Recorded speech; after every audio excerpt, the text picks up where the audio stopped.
नमस्कार। मैं हूं doctor K V Rai, former advisor government of NCT of Delhi. आज हम आरटी एक्ट 2005 के कुछ मूलभूत प्रावधानों के बारे में बात करेंगे। सबसे पहले तो ये आरटी एक्ट बनाया क्यों गया। हमारी सुप्रीम कोर्ट और हाई कोर्ट्स ने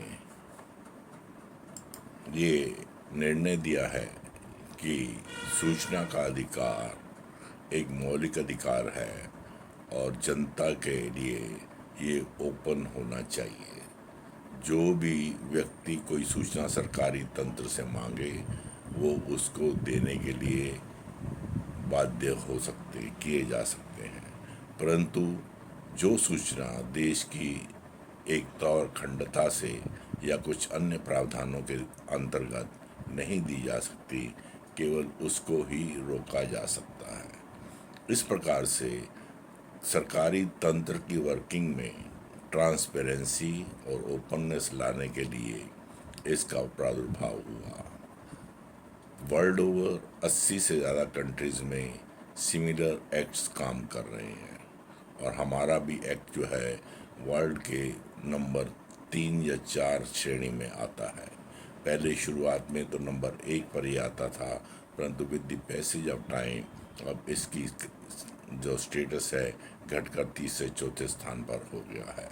ये फ्लक्चुएट करता रहता है according to implementation and performance of the PIOs and appellate authorities. इसके अंदर सरकारी तंत्र को जवाबदेह बनाने का भी प्रावधान है।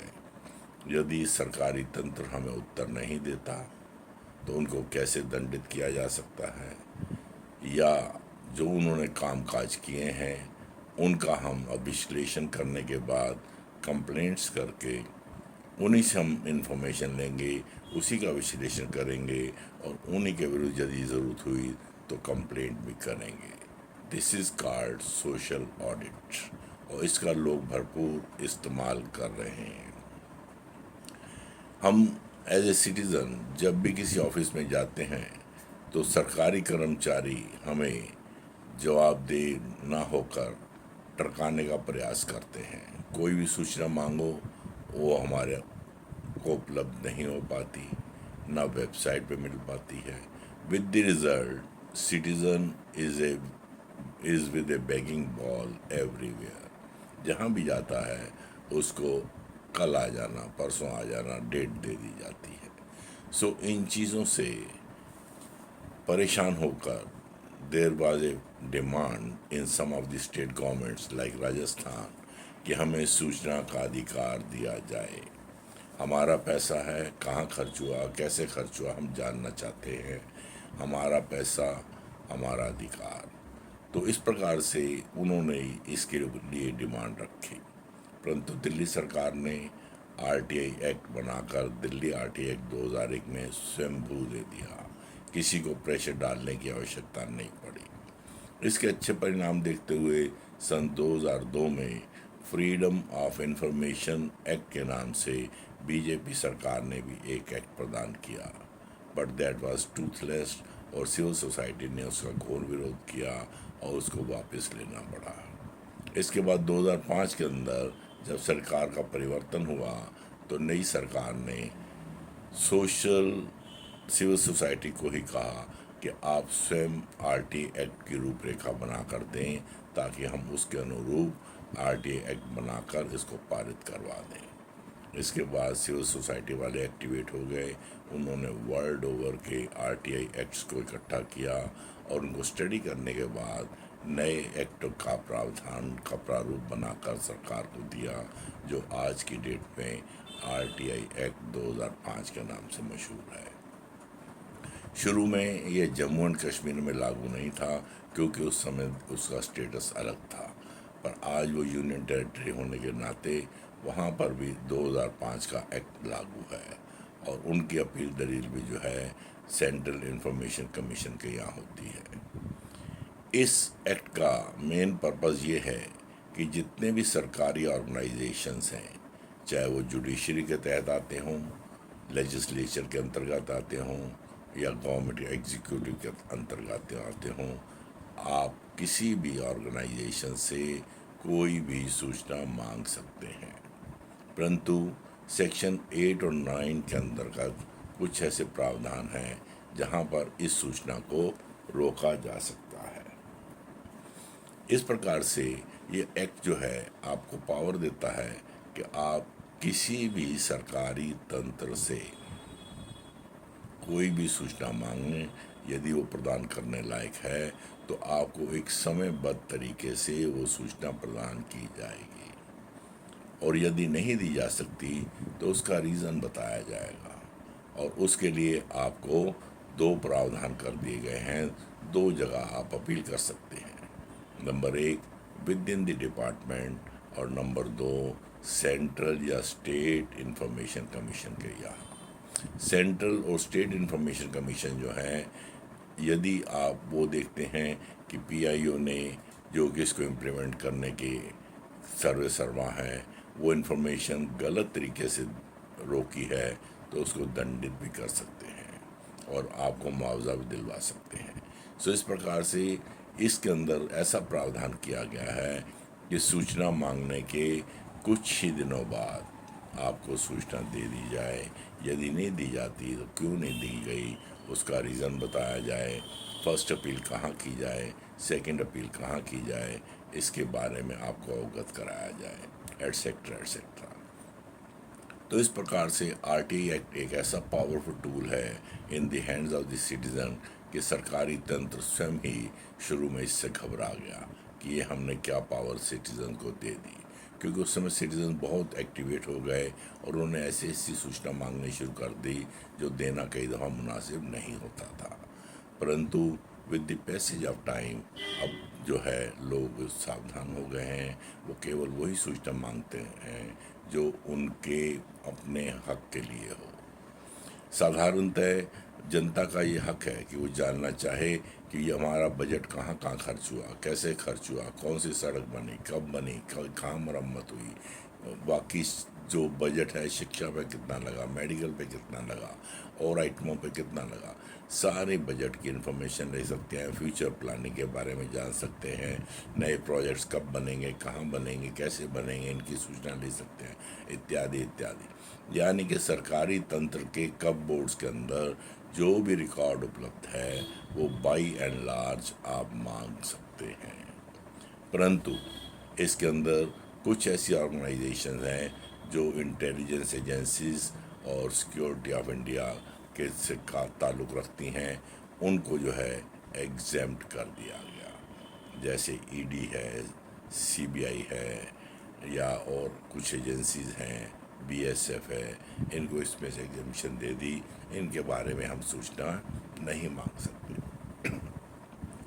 परंतु इन एजेंसीज में यदि कोई ह्यूमन राइट वायलेशन होता है या बंगलिंग्स होती हैं तो उसके बारे में इनको भी सूचना देनी होगी। वहाँ पे इन दो एस्पेक्ट्स पर ये भी इसके दायरे में आ जाते हैं। तो इस प्रकार से न केवल सरकारी तंत्र बल्कि गैर सरकारी तंत्र भी इसके अंतर्गत कवर करने का प्रयास किया गया है।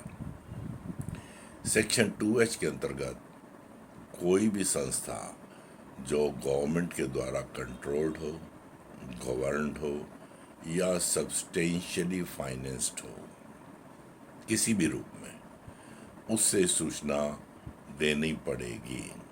अगर वो स्वयं पीआईओ नियुक्त नहीं करता तो वो जिसके अधीन आता है उसका अधिकारी उनसे सूचना देकर जनता को प्रदान करेंगे, ऐसा प्रावधान है।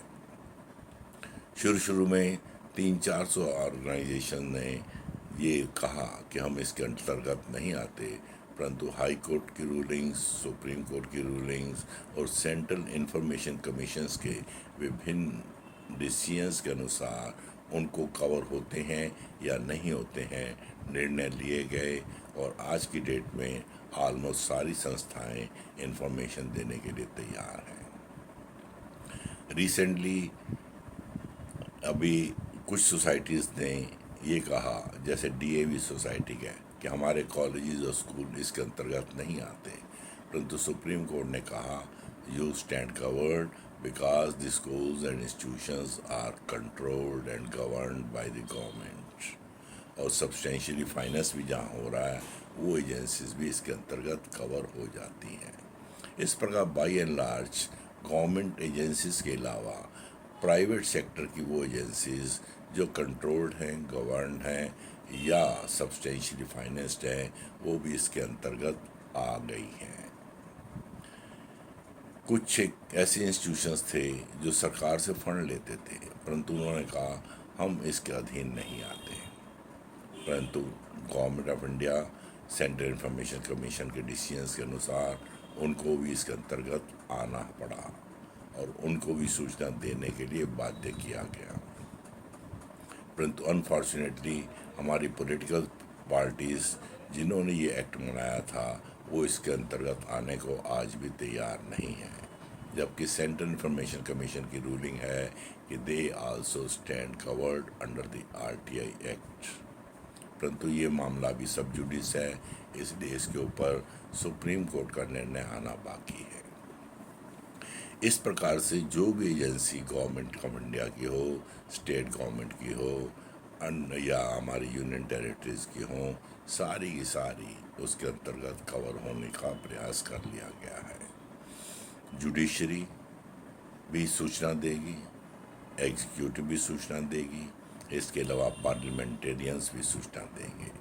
किसी ज़माने में एमएलएज और एमपी से जनता प्रश्न नहीं कर सकती थी कि आप जो है आपने हमारे इलाके में क्या किया, कैसे किया, क्यों नहीं किया इत्यादि, परंतु आज आरटी एक्ट के माध्यम से जनता पूछती है कि आपने पिछले 5 साल में हमारे इलाके में क्या क्या काम किए, लोकल एरिया डेवलपमेंट फंड कहाँ का यूज़ किया, आपने पार्लियामेंट या असेंबली में हमारे लिए कब कब प्रश्न उठाए और उनके आंसर क्या क्या मिले, इत्यादि इत्यादि। सो जो जनता के जवाबदेही के लिए बने थे इलेक्टेड लीडर्स, आज वो भी इसके अंतर्गत कवर्ड हैं। इस प्रकार आरटीए का जो दायरा है ना केवल आपको इन्फॉर्मेशन देने के लिए बना है, बल्कि उसकी वैधता को आप प्रमाणित है कि नहीं ये देखने के लिए सोशल ऑडिट भी कर सकते हैं। आप दर दर जाकर उसका एनालिसिस करें और देखें कि जो सुविधाएं बताई गई हैं कि ये हमने प्रदान की हैं वो जनता को वास्तविक रूप में मिली हैं या नहीं मिली हैं। यदि नहीं मिली तो आप उनको जवाबदेही के लिए अकाउंटेबल ठहराने के लिए इसका यूज़ कर सकते हैं। सो आरटी एक्ट एक ऐसा शक्तिशाली टूल है in the hands of the citizen to grill the government in 10 rupees. आप 10 रुपये दीजिए फीस के, बीपीएल हैं तो कोई फीस नहीं देनी पड़ेगी और आप कोई भी सूचना मांगें सरकार जो है उसको देने के लिए बाध्य हो जाएगी, एक्सेप्ट सेक्शन 8 और 9 के अंतर्गत जो आती हैं या सेक्शन 24 के अंतर्गत जो सिक्योरिटी एंड इंटेलिजेंस एजेंसीज हमने एग्जेम्प्ट कर रखी हैं उनको छोड़कर। तो इस प्रकार से सरकारी तंत्र और गैर सरकारी तंत्र जो सरकार के अधीन काम करता है, सरकार के कंट्रोल में है, सरकार के फाइनेंस से चलता है, वो सारे के सारे जवाबदेही के लिए आज तैयार हैं। इसी कारण से जो हमारे नेतागण हैं आज परेशान हो जाते हैं कि क्या सूचना मांगी जा रही है, और यदि सूचना नहीं दी जाती तो पीआईओज़ और अन्य अधिकारियों को दंडित किया जाता है। दंड देने की प्रक्रिया भी इसी के अंदर दे रखी है। कौन दंड देगा, कैसे दंड देगा, कितना दंड देगा, सूचना डिले करने पर 250 रुपये प्रति दिन के हिसाब से दंडित किया जा सकता है, सब्जेक्ट टू 25,000 रुपया पर एप्लीकेशन। यानी कि किसी ने अगर 10 एप्लीकेशनों में डिले कर दिया तो 25,000 इंटू 10 2.5 लाख रुपया तक उसको जुर्माना पड़ सकता है। इसी कारण से जो अधिकारी इसको इम्प्लीमेंट करने के लिए उत्तरदायी हैं वो परेशान हो जाते हैं, क्योंकि उनके पास सारी सूचना उनके कपबोर्ड्स में नहीं है। They have to fetch the information from various quarters, और यदि उन क्वार्टर्स से इंफॉर्मेशन समय पर नहीं आती तो दंड देने का प्रावधान बना हुआ है। यहाँ ये स्पष्ट कर दूं कि उन अधिकारियों के अलावा जो आरटीआई एप्लीकेशन को डील करते हैं, they are also treated as PIO and APIO. यानी कि पीआईओ केवल दंडित नहीं होगा, जिनके कारण से वो सूचना नहीं दी जा सकी उनको भी दंडित किया जा सकता है। सो दंड का भी प्रावधान है। एप्लीकेशन लगाना बहुत साधारण है। मोस्टली स्टेट गवर्नमेंट्स और सेंट्रल गवर्नमेंट ने कोई फॉर्म प्रेस्क्राइब नहीं किया। कुछ स्टेट गवर्नमेंट्स ने फॉर्म प्रेस्क्राइब किए हैं, वो आप फॉर्म भर के भेजिए और जो निर्धारित फीस है वो उसकी दे दीजिए और आपकी एप्लीकेशन जो है कंसर्न डिपार्टमेंट में, ऑर्गेनाइजेशन में लग जाएगी। एप्लीकेशन आप बाई पोस्ट भी भेज सकते हैं, ईमेल के माध्यम से भेज सकते हैं। 4000 के करीब पोस्ट ऑफिस को ऑथोराइज़ किया है, उनकी मार्फत भेज सकते हैं या ऑनलाइन भी दे सकते हैं जहाँ ये प्रावधान है। सेंट्रल गवर्नमेंट और यूनियन टेरिटरीज में कोई फॉर्म प्रेस्क्राइब नहीं है। आप सादे कागज़ पर लिखें कि मुझे निम्नलिखित सूचना आरटीआई के अंतर्गत चाहिए और मैं 10 रुपये की फ़ीस आपको भेज रहा हूँ in the form of postal order और बैंक ड्राफ्ट एटसेट्रा, और वो एप्लीकेशन मान्य होगी। खुदा न खास्ता यदि एप्लीकेशन किसी गलत दफ्तर में भी लग गई है तो भी उनका उत्तरदायित्व है कि उस एप्लीकेशन को कंसर्न डिपार्टमेंट में 5 दिन के अंदर अंदर भेजें ताकि आपको सूचना मिल सके। इस प्रकार से आरटीआई एक्ट जो है इसमें काफ़ी सुविधाएं बना दी गई हैं ताकि जनता को परेशान ना होना पड़े, क्योंकि जनता नहीं जानती कौन सी सूचना कौन सा विभाग रखता है, किससे मांगूं किससे ना मांगूं। यहाँ हमारे पास पढ़े लिखे भी हैं और इलिटरेट भी हैं। तो इलिटरेट क्लास भी और पढ़ी लिखी क्लास भी कई दफ़ा नहीं जानती कि कौन सी सूचना किस दफ्तर में उपलब्ध होगी, क्योंकि गवर्नमेंट की वर्किंग जो है, गवर्नमेंट में काम करने वाले भी पूरी तरह से कई दफ़ा नहीं जानते। उनको भी नहीं पता होता कि कौन सी सूचना कहाँ से मिलेगी। तो इन चीज़ों को देखते हुए आरटीआई एप्लीकेशन लगाना बहुत आसान है। आप किसी भी विभाग में आरटीआई का आवेदन दे दीजिए and they will have to transfer it to the concern department. हमारे यहाँ बहुत सारी एप्लीकेशन प्रधानमंत्री महोदय, राष्ट्रपति महोदय, गवर्नर्स, चीफ मिनिस्टर्स इत्यादि के नाम से चली जाती हैं and their staff then transfer it to the concern department. तो इस प्रकार से आरटीआई लगने के बाद 30 दिन के अंदर अंदर साधारणतः आपको उत्तर दिया जाएगा। यदि सूचना नहीं दी जा सकती तो 30 दिन के अंदर आपको उत्तर मिल जाएगा। सूचना दी जा सकती है तो वो दे दी जाएगी, पार्टली दी जा सकती है तो पार्टली दे दी जाएगी। परंतु यदि सूचना आपकी किसी की लाइफ और लिबर्टी से कंसर्न है तो इसको 48 घंटे में देने का प्रावधान है। तो ऐसे केसों में स्टाफ को तुरंत इम्प्लीमेंट करके इसकी सूचना प्रदान करनी होती है। यदि आप किसी थर्ड पार्टी के बारे में सूचना मांगते हैं तो उसके लिए 40 दिन की समय सीमा है। जिन केसों में इंफॉर्मेशन जो है किसी अन्य विभाग से आपने मांगी परंतु उस विभाग ने आगे ट्रांसफ़र कर दिया, वहाँ पर 5 दिन एडिशनल मिल जाते हैं, क्योंकि उनको 5 दिन एडिशनल एप्लीकेशन ट्रांसफ़र करने के लिए दिए जाते हैं। इस प्रकार से आरटीआई जो लगाना बहुत सरल है। अब जो है PIO, APIO, first capital authority, central information commission, state information commission इसकी इम्प्लीमेंटेशन के लिए उत्तरदायी हैं और वो देखते हैं किसको ना देने के लिए कौन जिम्मेवार है, किसको दंडित किया जाए। सो एक तरफ दंड प्रक्रिया, दूसरी तरफ समय सीमा, इसके कारण से हमारा आरटीआई जो है एक बहुत पावरफुल टूल बन गया है। अब तक लगभग 4 करोड़ लोगों ने इसका फ़ायदा उठाया है, परंतु कुछ मिसयूज़ भी करने का प्रयास करते हैं तो उनको दंडित करने के लिए भी कई कोर्ट्स ने या गुजरात इंफॉर्मेशन कमीशन ने कुछ निर्णय लिए हैं। तो हालांकि वो निर्णय जो हैं एक्ट के प्रावधानों के अनुरूप हैं या नहीं हैं, ये एक विश्लेषण का विषय है, परंतु उन्होंने कई लोगों को डीबार कर दिया है कि आप एप्लीकेशन नहीं देंगे। यहाँ तक कि सेंट्रल इंफॉर्मेशन कमीशन भी अगर गफलत कर जाते हैं तो हाई कोर्ट और सुप्रीम कोर्ट उनको भी लताड़ देती है। अभी रिसेंटली मध्य प्रदेश में एक केस के अंदर किसी बीपीएल की एप्लीकेशन रिजेक्ट करने पर सेंट्रल इंफॉर्मेशन जो चीफ इंफॉर्मेशन कमिश्नर हैं मध्य प्रदेश के, उनके ऊपर 5,000 रुपये का जुर्माना लगा दिया गया। यानी कि उच्चतम पोस्ट पर बैठे हुए अधिकारियों को भी इसके नीचे दंडित किया जाता है। यदि अधिकारी कॉन्स्टेंटली डिफॉल्ट करते हों, बार बार सूचना मांगने पर भी ना देते हों, तो उनके विरुद्ध डिसिप्लिनरी एक्शन लेने का भी प्रावधान है। इन्हीं कारणों से हमारा आरटीआई एक्ट जो है बहुत ही पावरफुल टूल है। आप इसका सदुपयोग करें और इसके जो भी सूचना आपको अपने लिए, अपनी कम्युनिटी के लिए चाहिए, वो अवश्य मांगें। धन्यवाद।